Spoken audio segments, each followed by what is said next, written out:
Psikologi Sehari mempersembahkan 10 alasan kenapa orang lain tidak suka berbicara denganmu.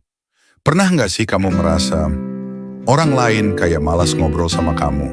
Mungkin mereka jawab seperlunya, buru-buru ganti topik, atau bahkan lebih sering sibuk main HP saat kamu bicara.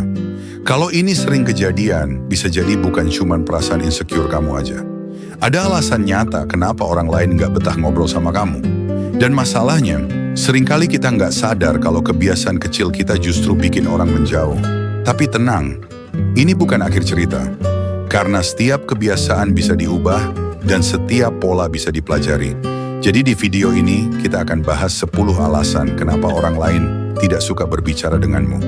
Terutama kalau kamu sering merasa insecure dan yang lebih penting, gimana cara memperbaikinya.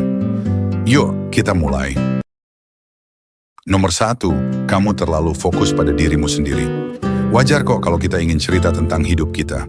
Tapi kalau hampir semua percakapan isinya tentang kamu, keluhanmu, pencapaianmu, masalahmu, lama-lama orang lain jadi merasa cuman jadi penonton, bukan teman ngobrol. Coba gunakan aturan sederhana 70/30. Biarkan lawan bicara cerita 70%, kamu 30%.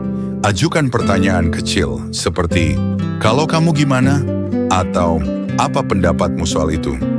Percakapan akan terasa lebih seimbang. Nomor 2, kamu sering menyela pembicaraan. Pernah nggak kamu buru-buru motong omongan orang lain karena nggak sabar? Kadang niatnya baik, ingin menambahkan atau menunjukkan kalau kita relate. Tapi di mata orang lain, itu terasa seperti, suaramu nggak penting. Latih diri untuk menunggu jeda 2-3 detik sebelum merespons. Kelihatannya sepele, tapi ini memberi sinyal bahwa kamu benar-benar mendengarkan, bukan sekadar menunggu giliran bicara. Nomor 3, selalu ingin lebih unggul. Temanmu cerita baru liburan ke Bali, kamu langsung cerita kalau kamu pernah ke Eropa. Dia bilang lagi belajar masak, kamu langsung cerita kalau kamu udah jago bikin makanan fancy. Ini disebut one-upping dan bikin orang lain merasa diremehkan. Cukup nikmati cerita mereka. Ucapkan, wah keren banget, ceritain lebih banyak dong. Itu bikin orang lain merasa dihargai. Nomor 4, terlalu negatif. Kita semua butuh tempat curhat. Tapi kalau setiap kali ngobrol kamu selalu mengeluh tentang kerjaan orang lain atau hidup secara umum, orang jadi capek secara emosional. Batasi curhat maksimal 20% dari obrolan. Sisanya, coba bahas hal-hal ringan atau positif. Bukan berarti pura-pura happy, tapi jangan biarkan energi negatif mendominasi percakapanmu. Nomor 5, selalu ingin benar. Kalau setiap obrolan berubah jadi debat, lama-lama orang akan mundur. Percakapan itu bukan lomba siapa paling pintar. Kadang orang cuma ingin didengar, bukan dikoreksi. Saat merasa ingin membantah, coba katakan dulu, aku ngerti maksudmu. Baru setelah itu, sampaikan pendapatmu dengan lembut. Ingat, kamu bisa setuju untuk tidak setuju, tanpa harus mengubah pikiran orang lain. Nomor 6, hobi pamer halus atau humble bragging. Duh, capek banget deh, susah ya punya penghasilan besar. Atau, aku nggak belajar sama sekali, tapi nilainya bagus. Kedengarannya keren di telingamu, tapi di telinga orang lain, ini terasa sombong. Daripada mencari validasi lewat pamer, coba tunjukkan ketulusan. Ceritakan pengalaman tanpa bumbu berlebihan, dan biarkan orang lain memberi apresiasi dengan sendirinya. Nomor 7, selalu jadi korban dalam cerita. Kalau setiap kisah hidupmu selalu berakhir dengan aku yang disalahkan, aku yang ditinggalkan, atau aku yang nggak dimengerti, lama-lama orang lain lelah. Bukan karena mereka nggak peduli, tapi karena energinya terkuras. Sesekali, akui juga peranmu dalam situasi itu. Misalnya, aku mungkin juga salah waktu itu, tapi aku belajar banyak. Orang akan lebih respect pada seseorang yang berani refleksi diri, bukan hanya menyalahkan dunia.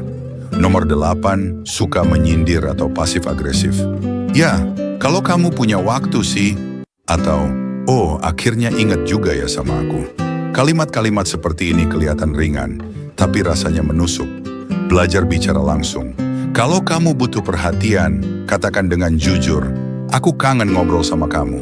Itu lebih hangat daripada menyindir. Nomor 9, ngomong muter-muter.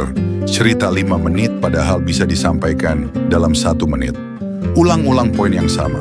Ini bikin orang kehilangan fokus, bahkan bosan. Latih self-awareness. Saat bercerita, tanya ke diri sendiri, apakah ini penting buat lawan bicara? Kalau tidak, singkatkan.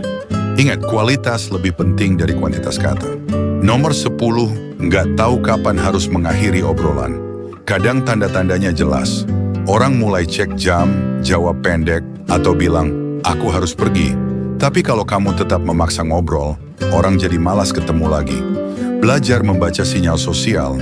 Kalau sudah ada tanda obrolan selesai, cukup katakan, oke, makasih udah cerita ya, seru banget. Tutup dengan kesan positif, biar mereka mau ngobrol lagi lain kali. Teman-teman, insecure itu manusiawi. Tapi jangan biarkan rasa nggak percaya diri membuatmu membangun tembok antara dirimu dan orang lain. Ingat, komunikasi itu keterampilan, bukan bakat bawaan. Kalau kamu merasa banyak dari poin tadi ada pada dirimu, jangan minder. Justru itu tanda baik, karena sekarang kamu sadar dan bisa memperbaikinya. Pada akhirnya, percakapan terbaik bukan yang bikin kamu terdengar hebat, tapi yang bikin lawan bicaramu merasa dihargai dan dimengerti. Kalau video ini membuka matamu, jangan lupa klik like, tulis komentar, dan share ke teman yang mungkin butuh. Dan tentu saja subscribe supaya nggak ketinggalan konten self-improvement lainnya. Sampai jumpa di video berikutnya, dan ingat, setiap kata yang kamu ucapkan punya kekuatan untuk membuat orang lain merasa lebih baik atau lebih buruk. Pilihlah dengan bijak.